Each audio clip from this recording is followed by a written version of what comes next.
दोस्तों पता नहीं इसके दिमाग में क्या आया नहीं आया, कुछ समझ में नहीं आ रहा। कभी भी मिलता रहता था तो बस हमेशा ही दीदी नमस्ते वो फल्ला चलो। पता नहीं इतना पढ़ लिख के इसके दिमाग में क्या आया समझ में नहीं आ रहा, ऐसा क्यों किया इसने। अगले महीने तो वो वकील बनने वाला था, पता नहीं क्या कर।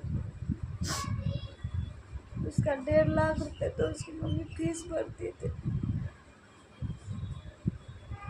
अगले महीने वो वकील बनने वाला था, पता नहीं क्यों ऐसे किया ऐसे। पता नहीं दोस्तों क्या हुआ उसके दिमाग में, किसने क्या भरा नहीं भरा, कौन परेशान किया नहीं किया, कि किसी ने धमकी दिया कि क्या किया नहीं किया, समझ में नहीं आ रहा। ऐसा कदम तो कभी नहीं उठाता था वो, कभी भी नहीं।